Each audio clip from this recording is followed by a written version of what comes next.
Topping today's news, investigators searching for the culprits responsible for shooting a man to death off Burnett Road.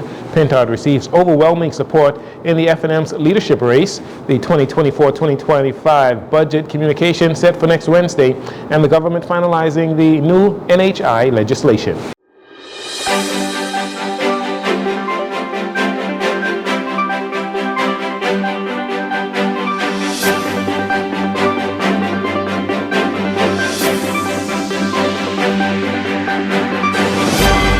Good evening, Bahamas. I'm Jarino Saunders. This is your JCN Evening News, and it is a pleasure to have you join us. Police are investigating the fatal shooting of a 38-year-old man on Thursday night. It happened around 10 p.m. at Grace Terrace off Burnett Road.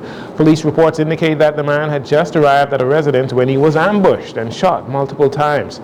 He tried to escape but collapsed beside a nearby vehicle. Emergency medical services personnel were unable to find any signs of life. This becomes the 52nd murder for the year. Police are urging the public to come forward with any information related to this matter. After both he and former leader Dr. Hubert Minnis held pre-convention events last week, on Thursday night, Free National Movement incumbent party leader Michael Pintard hosted an endorsement event at British Colonial Hilton, and there were lots of popular and high-ranking F&Ms showing their support for Mr. Pintard's leadership, including a large number of former cabinet ministers from the Minnis administration. After a grand introduction, Mr. Pintard, during his speech, had this to say to all F&Ms and supporters, members and supporters, even those who may still be disgruntled with the party. The beauty and the genius of what is the F&M is that we recognize everyone's value, whether you predated 1992, or you came after 92, or you came after 97, whether you were somebody who was dedicated to Secessor, or the Hubert Ingram, or the Tommy Turnquest, or the Kendall Isaacs, or the Henry Boswick, or to Hubert Minnis. Whatever leader have led this party before, no matter what your allegiance was, we appreciate every one of you. And we want to say to you that we are stronger with you. Our organization is weaker without you. Mr. Pintard admitted that the F&M may have had some missteps in the past that may have caused some of their supporters to become disenfranchised, but he is now asking those supporters to return to the party. As we welcome the tens of thousands of F&Ms, many of you who stayed home in the last general election, we welcome you back with no judgment. The truth is, we have not always gotten it right. And some of you have had good reason not to vote for us. Some of you have had good reason to stay home. Some of you have benefited from the work of the F&M and had no business staying home too.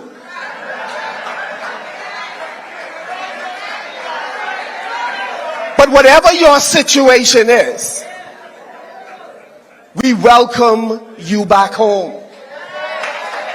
And you are no less valuable. So I want to say tonight how grateful I am for your endorsement.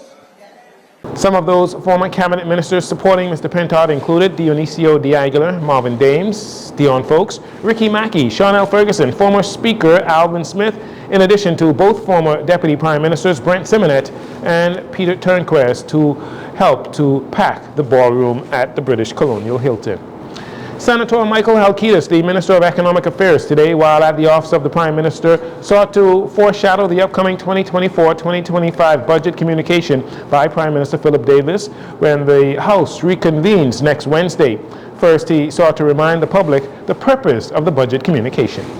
Of course, the whole purpose of this budget exercise is that the Ministry of Finance is responsible for the actual funding of the government. So this is the mechanism by which we share with the public the way in which the government will be financed. That is the provision of money for all of the various government agencies and ministries to be able to fulfill their function. And equally important, this is an opportunity to demonstrate to the public to the investing community, to the wider financial community, that we are seeking to ensure a stable and predictable and positive economic environment for people to conduct business and to go about their daily lives. Now, in the final stages, Senator Halkitis thought it would be beneficial to share a little bit about the lengthy and tedious process of finalizing the annual fiscal budget.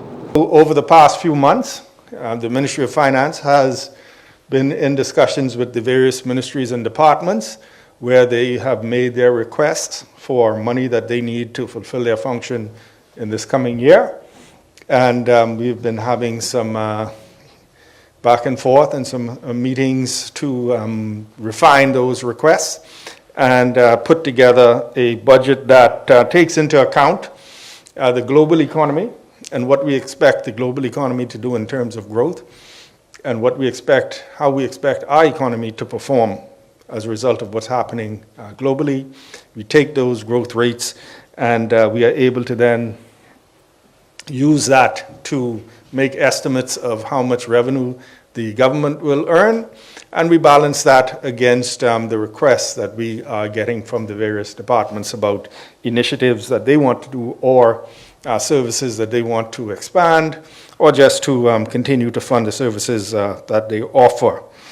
Senator Halkitis believes most Bahamians will be pleased with the budget as the government continues to revive the economy with positive trends expecting to continue into 2025. Minister of Health and Wellness Dr. Michael Dowell reveals the government is finalizing legislation to repeal and replace the 2016 National Health Insurance Act. Dr. Dowell says the new NHI bill will lay the legal framework for more affordable primary health care coverage and services to meet the evolving health needs of Bahamians. Is that very soon we will be laying in the House of Assembly the new NHI bill, which would repeal and replace the current NHI Act. The reason why that's important is because primary health care is paramount, because it's absolutely necessary to pick up diseases in its early stages and by doing so reduce the cost of tertiary health care services.